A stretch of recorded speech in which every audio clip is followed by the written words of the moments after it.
IT businesses in Sacramento, California. From somewhere deep in the cloud and the corners of the earth, this is the Killing It Podcast, with a focus on helping you make sense and dollars of all things IT.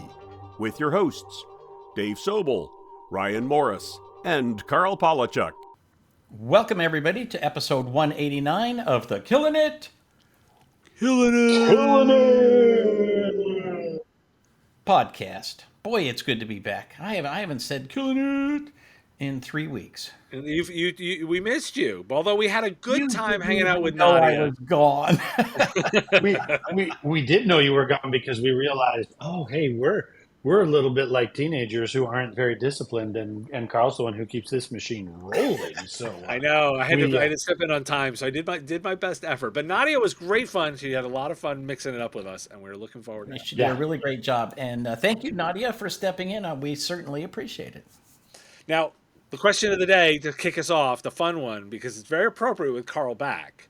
Gents, what kind of luggage do you buy? Do you buy the super pricey stuff or the super cheap stuff? So, I will say, this is my question, not Nye's question, because I was looking at the luggage coming out of the luggage department at San Francisco Airport, and there was some super cool luggage. First of all, I love the people who travel with Pelican cases. There was one piece of luggage that actually had these gargantuan ball bearings on the side, so that if it was on a flat surface, it moved really smoothly. So when it slides on its side, that kind of stuff. And I looked at mine. Mine is like this brocade maroon design, all cloth with embroidered elephants, right? And it's like, I normally buy relatively cheap stuff so that I can get a new one every year when it gets destroyed by the gorillas. But there are other people who like the high-end stuff. All right, and I think I got this tip from Ryan, but so I buy all Briggs and Riley now. So we are 100%, and actually I'm in the process of, I've replaced all of the bags now because we bought a new big one this year. They are high end. I do not mind saying they are expensive. And when you say replaced, you mean under warranty? Hey, this has got a scuff. Give me No. I mean, we had an older piece that was still the workhorse, and they are expensive, so I did not buy them all at once. I initially, years ago, bought a briefcase. Then I bought the smaller roller airline, and then I bought my garment bag, the folding garment bag. And this recent, I bought the larger spinner, for trips when we traveled this summer. And you register them with, there's a serial number. You register them with the website. They have a warranty on any kind of damage, including airline damage. And to their credit, I have taken my briefcase twice in to have parts replaced. And then it comes back, and the sucker's as good as it ever was. And they are armor. My best story of this is with my rolling laptop bag. I was on the London Tube, and I dropped it, and it rolled all the way down one of those long escalators with a satisfying ka-thunk, ka-thunk, ka-thunk, ka-thunk, ka-thunk, ka-thunk. And there was no damage of any kind. And now I only buy Briggs and Riley. And they're all equipped with air tags. Oh, yeah. See, this is the thing, right? I only buy the expensive stuff not because I wanted to, but because I have learned the hard way that doing the other side it can be a really miserable and unpleasant experience. Up to and including, you're the guy who has the one flied out in the airport on the other side of the world in a larger crate because it has exploded and its contents are everywhere, and you get to try to tape that back together so you can carry it bear hug style out of the airport into the taxi to your hotel on the other side of the world. Let me tell you, that's going to motivate a price category change in your luggage habits. And I've tried them all, right? For years and years, way back when, we used to just get the Kirkland carry-on luggage from Costco, and those things were bulletproof, and they only cost $99. And they had a trade-in and a replacement. They didn't repair it if it got jacked up. Oh, right. You just brought it back and they gave you a new one. And then they caught on to that and realized, oh, wait, we're doing way too much of that. So they got rid of it. But I think those did ish a million miles around the world just in the Kirkland ones.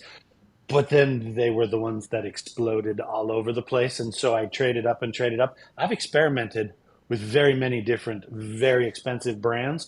And I have said, I'm sending this sucker back to you and getting a full refund because it just doesn't do what the Briggs and Riley does. I tell you, those things, they look good. They function forever. And I went, this will tell you a little bit about me. When we go to buy these pieces of luggage, I'll go in and I'll figure it out and I'll test it and make sure that it's great. And then Anissa will go over to the cash register and I will walk away and continue to look at cool things while she pays so that I don't have to have the emotional experience of, oh shit, it was actually that much. Wow. So that I was the choose to longest walk away. intro we've ever done. But this is not a segment, so we need to do a show. We do need a show. But, gents, does coordinating meetings and help desk calls frustrate you and your clients? Wouldn't it be easier if you could automate this process and it integrated with ConnectWise Manage or Autotask? Timezest is scheduling automation that gives you control of your schedule and removes the frustration of calendar ping pong. As the only solution specifically designed for MSPs, it integrates with your PSA to schedule appointments right in your workflow. And the best part, you can try it for free. Visit timezest.com to try it out today. I'll kick us off with our first topic. This is the best because it's a data point that's really interesting and we don't know why. U.S. workers have gotten less productive. In fact, it's the worst drop in U.S. worker output since 1947. In fact, they're looking at it saying it's very odd, and there's been a lot of bouncing around, but it is distinctly dropped off when we look at what's going on right now. And as economists dug into this, there is no reason that they can figure out. So I come to the council here to say, why do you guys think productivity is off?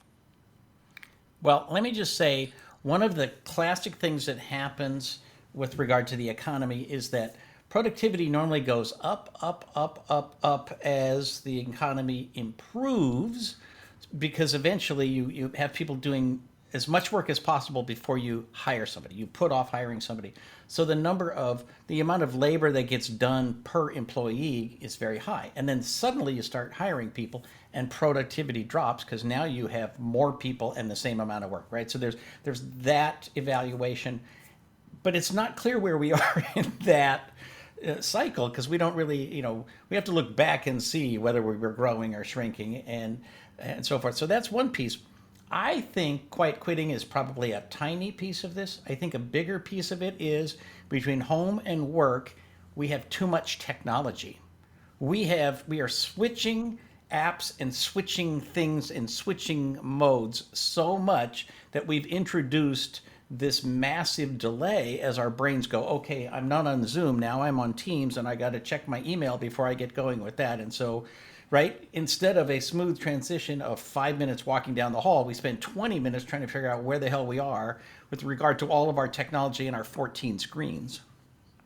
See, I buy that philosophy because complexity is the enemy of productivity in every single economic calculation, right? If you go back, as you did, Carl, to macroeconomics 110 in university, you are told that hiring people is the opposite of productivity until growth happens. If growth and the number of employees increase in coordination, then productivity can continue to get higher. I think what we have is a world of complexity that is running into a slowing economy. We learned last week that we were down for a quarter, we were up for a quarter. Nobody really knows where we're at, but we're going to raise the crap out of the interest rates so that we can cause a world that we understand. But I think in this uncertain growth period, the complexity is actually having an outsized effect. I think, honestly, just a little editorial opinion, The fact that productivity went up significantly, we all saw the research back at the beginning of the pandemic. The fact that it went up, I think, had a lot to do with people being very grateful that they could continue to work in spite of this globe altering disruption that we all experienced. And there was a try hard factor, right? People were like, they were grateful, they were plugged in, they were very, very happy that they still had a job, so they wanted to continue to do it well. What I'm starting to see out there now is a trend towards I do actually want to stop working sometime before midnight, and I won't allow that continuous creep into my life. And I don't think it's as far as quiet quitting. I wouldn't go so dramatic as that, but I would say that healthy boundaries where we tell the employer, no, I'm sorry, I won't work 100 hours this week. This is as many hours as you are rewarding me for. So that's what I'm going to do. I think we're about to see a big boom in boundary. I think you're kind of leading into where I'm going. My head is at this. Is I all the time when we have these discussions, it's always this in the context of work. Well, what is happening at work that is causing productivity to go down? And I've been looking at this and saying, I think I'm with you, right? The productivity spiked because people were grateful. But I think as we are emerging, and I still put in quotes because I'm not sure where it all is on that spectrum, but as we're settling into post-pandemic, people are reevaluating a lot of choices. This is true during moments of trauma, right? Anytime, if you look at life choices, moments of trauma are when you make a lot of reevaluation. I was reading some data because I'm a nerd and I like the data. And my favorite piece that came out this week was 1 in 5 employees don't want to go back to work because they got a dog. You're never gonna get that insight by looking at it just within the scope of work. And I think the reason we're all scratching our heads going, I can't figure out why the economy is causing productivity is because it's trying too much to look within just the box of work. And Ryan, I think you've alluded to it, is I think what's happening is that there are cultural, societal shifts happening around it that are causing people to make other decisions.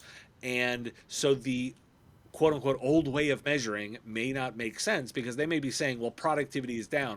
Well, maybe what's happening is we're settling into what productivity was supposed to be, right? Perhaps, or we're needing to rebalance the scale, or there's other thoughts to this, but it has more to do what's happening outside of work than it does within work. Well, and getting back to the technology piece, we've abused technology for a long time. You know, that basically, oh, I've got a laptop now, I can work from anywhere, which means I can work from the beach, I can work from a hotel room when I'm supposed to be taking a nap, I can work from all these other places instead of having a life. And so, from the relax, focus, succeed perspective, I think it's a shift towards what it should be. And I would like to think, to what Dave just said, I'd like to think it's the new normal, but my suspicion is give it 5 years and we'll be back to where we were, because the human beings, forget fish, human beings have no memory at all. And maybe I'm maintaining that I think some will fall back to that, and I actually think they will be underperformers, because I think that I look at this and say I think that there are going to be clever entrepreneurs, business people that figure out the best way to optimize in this version of it, and will become the performers because they have optimized for that. right. Hiring, changing people's are expensive, and if you can stabilize that and keep people with you longer, that's actually a good thing. Right? That is good. In both of your descriptions, I think the fact that we're looking at this as a human question and not just a business productivity question, I think that's what's going to be the important shift. But as I said back at the beginning of the pandemic, where I said, I don't think remote work is going to be permanent because micromanagers, I also don't believe that the human integration in the work conversation is going to be permanent, because there's going to be a CEO who says out loud, oh, I don't care whether they like it here. They're lucky to have a job. They should just be grateful. I've heard it myself. And I was going to say, I've heard it myself in my own career, and it's going to happen again. We're going to lose the kumbaya, and people are going to go back out there and say, you're lucky to have a job. One final note, and that is, I think it may be also the case that it'll be wise to start measuring productivity for people who are 60% home versus 60% in the office. And my guess is the people working from home will be more productive because they're going to be able to divide their 10 hours into three different Exactly. shifts And get treated and go like walk the humans. dog. All right, let's move on to topic number two, sirs.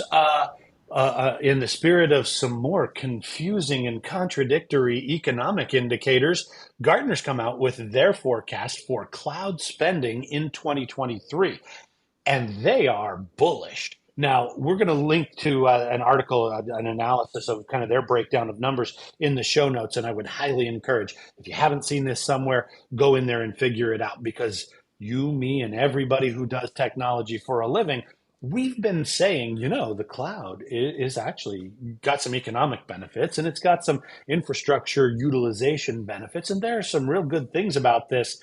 And those stories never ring more true than in times of economic uncertainty. So we're going into the uncertain phase in the economy, and Gartner is saying it's the gold digging days in the cloud economy. What do you guys say about these numbers?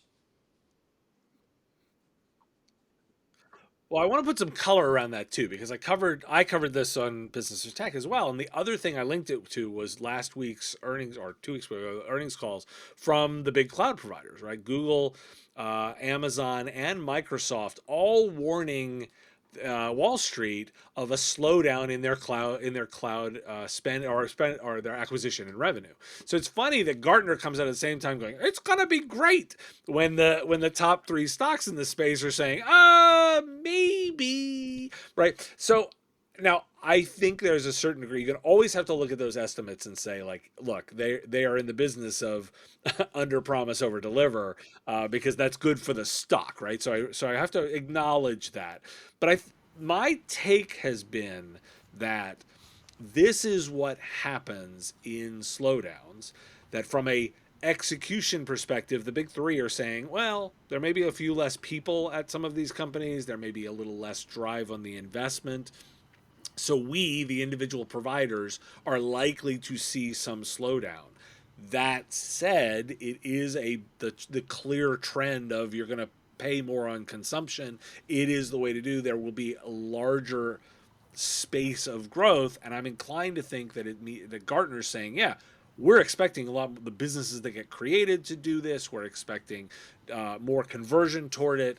How that falls out, hard to, who's going to win, who's going to get, and each of the individual players are just playing it cautious. Well, and I'm just digging in a little bit on Microsoft. So the reporting from Bloomberg on Microsoft is they are expected, between gaming, Office 365, and cloud, they're expected to grow at the rate of 16 to 18% top line revenue for at least the next 3 to 5 years, right? Go get that anywhere else, right? I mean, that is, and then of course, well, go get it from Apple, go get it from Amazon, right? Get it from anybody except Twitter and Facebook, right? So the tech industry is exploding, and part of this is that it's the good news for us is this is separated from the massive amount of spending that the government has done, because most of that money has not gone to those corporations. It's gone into people's pockets, and they've chosen to spend it in other ways. So the inflation and the economy are one thing. These companies are a separate matter, and they're growing because they're providing services that are in growing demand.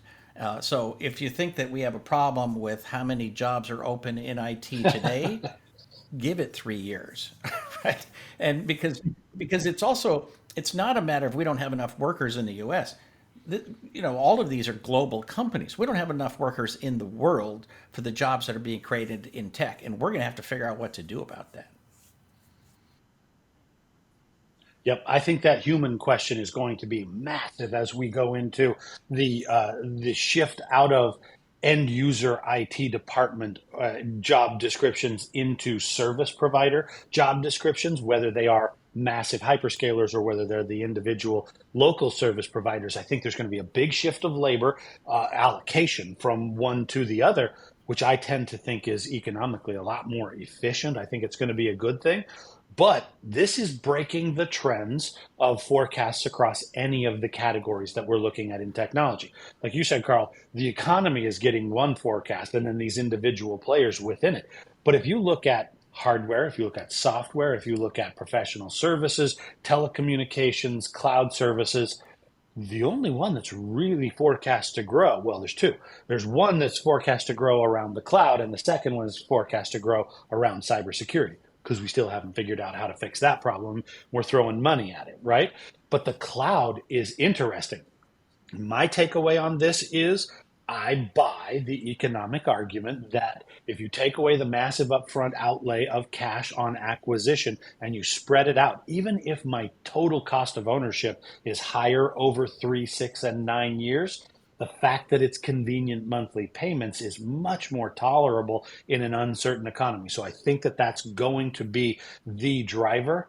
My other take is I really do not wish to be the guy who is owning the sales forecast at the hardware infrastructure manufacturers. Because if you look at Gartner's previous, they said the 2 weeks ago, they said the decline in spending on PC hardware was the steepest that we have seen in more than 2 decades. And the forecast associated with infrastructure hardware is also aggressively negative. We're talking 20 points up in the cloud, 20 points down in other hardware. We've been talking about the cloud for a while, and we were like, oh no, it's a niche case. You can use it in certain situations. I kind of feel like the economy's waking everybody up and going, oh, actually, we agree. Boom, let's shift. Well, I think the pandemic did a lot for that. When everybody had to go home and have no difference in their output, well, how do you do that? Oh, let's just put it in the cloud. Boom, like done deal. It's one of these things like, oh, okay, well, if you've only been preaching the cloud for 12 years, this makes sense, right? If you just I don't know anybody who's been preaching the cloud for 12 years. Hi, my name is Carl. I did the world tour in 2008, so. Right. And by the way, this is an audio podcast, and for the listeners, Carl was raising his hand. Very cool. All right. Sadly, we're out of time for that. But our final topic is somewhat related, at least with regard to money. U.S. banks, Tech Radar reports, and many other people, I think it originally came from another source. But anyway, that U.S. banks paid $1.2 billion in ransomware payments last year, due in large part to attacks launched from Russia. And this is not a huge surprise, except that the breaking the $1 billion mark, that's a notch into the actual economy. That's a huge thing. It's not like, oh yeah, it's going up, it's going up. No, it is gargantuan. And the weird part is, these are banks. These are among the most regulated industries in the world and the most connected, and the ones who are willing to spend all the money there is available on cybersecurity. So I'm just wondering, the question is, if banks can't protect themselves, what about the rest of us? Or are they choosing to pay out just because it's cheaper than fixing things? I've always said that with ransomware, when I see these stories about massive payments, that somebody didn't have a good backup. Like, if you can't push a button and get back in business, let me talk to my friends who sell BDRs. And so if banks are not investing in that, what's wrong? What's broken in this system? Or is this just something that we're going to come to expect, that this is a piece of the tax on the economy going forward? I'm the one who called it a tax. I mean, so I've been thinking a lot about the incentives around fixing this, right? And and I smile and go, like, you've got this giant cybersecurity industry that are not necessarily motivated to eliminate the problem, because they actually eliminate themselves at some level. It is better to sell security response tools than it is to actually re-engineer the product set or address human implementation of systems and eliminate the problem, right? That is a lot of there's an incentive structure here that's wrong. Now, I would be remiss if I didn't observe that incentive structure is oftentimes ripe for disruption. My recent rants on this is look, I don't understand why we're still running SMTP. Like, I just don't. I agree. Because and I and I literally was on a call recently with somebody talking about this. He said, well, I've been trying to eliminate this for years, and I'm looking at it, I go, yeah, but the financial incentives have changed a lot in the past 5 years around business email compromise. Other industries were motivated to make changes. We went from AM radio to FM radio to satellite radio to internet radio, right? Because of disruptions. We went from old school SDTV to HDTV. We went to internet enabled television. Like other technologies have been pushed out based on incentives to deliver new stuff, but yet we clutch our pearls and hold on to SMTP because it can't possibly go away. It's like, well, maybe there's actually a really large industry in quote unquote email security that would be really upset if this went away. All of the anti-spam tools and stuff that would be really unhappy if we had actual identity in the system. And those for those of you watching the podcast, Dave just clutched his pearls when he said I did. that. I really did. On the video podcast, I clutched my pearls. They were actual pearls. So I will say, Dave, we are not the first industry to grapple with this question. For many years, it has been said it's not only possible to cure the common cold, but it is beneficial to society. And yet, we are told there is no cure for the common cold. Why? Because it's far more economically advantageous to treat the common cold than it is to cure the common cold. And that has been applied through many different industries, right? It is a calculation of the potential for loss against the opportunity to get paid to solve it, right?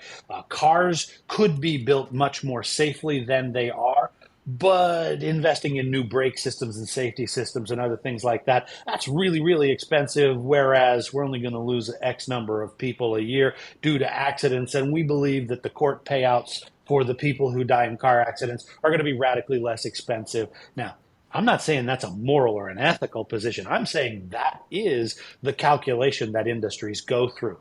And it is only possible when an industry separates or isolates the tactical solution from the core business entity. In other words, if you apply this to your analysis of the business of technology, we only can have the treating the symptom being more profitable than solving the problem when we treat cybersecurity as a separate function.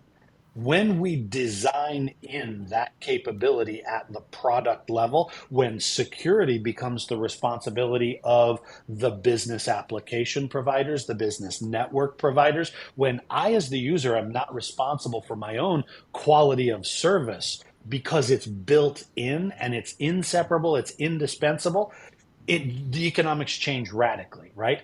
The fact that we say, I will sell you a computer. Oh, and by the way, that thing's totally not secure, and that's okay. Everybody is fine with that. Everybody thinks that that's just standard operating procedure. When the marketplace wakes up and says, wait a minute, it is unacceptable to sell a non-secure device, that is when we will finally shift the mentality and get to a point where cybersecurity is designed in, not applied to the top of as an aftermarket enhancement. Here's a question for you guys. Do you think that this is more likely to be a problem with a big old school bank that's been around for 250 years, or a completely brand new online only bank where maybe it's built from the ground up to be more secure? It could be that those old systems, you just can't patch them. They're like, there's a billion points of entry and they all have to be protected perfectly every day. Absolutely true. And yet bankers do spend as an industry a higher percentage of their total revenue on IT than other industries do, right? So they are spending money to try and solve this problem. I think what's interesting, Carl, is that the statistic you're pointing to, it's not just happening randomly. It's happening in a world where the de facto strategy is we do not pay ransom. It is stated, it is public, it is the way that people are operating. We do not pay. And yet, yes, we do, because A, we don't have a backup, and B, because we can't freaking fix our except for the billion.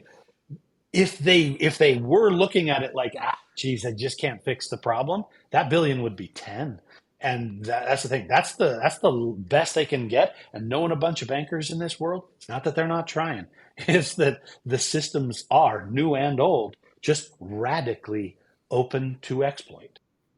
What's $1 billion between friends? I mean, like, but I do have to say, Dave, I did want to say to your first comment on this topic, I think it's very cynical to think that the security vendors have an interest in not solving the problem. I remember, 20 years ago, clients would come to me and say, isn't it really just you IT people who are creating these viruses? It was like, no, you have to believe I am 100% committed to stopping this, and I have complete employment going forward because there are enough bad guys in the world. I don't have to worry that the bad guys are going to stop making viruses or stop improving them. So you are not wrong, and it is very cynical. That does not necessarily mean I am wrong.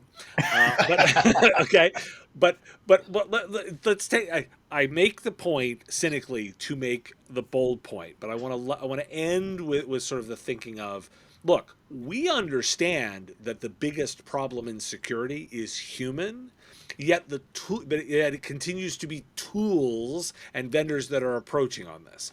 That is not a cynical analysis to say there is a mismatch between the way we're addressing it by selling more tools versus knowing that the problem is human.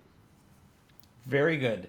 And that will be the final word on this, the 189th episode of the Killing It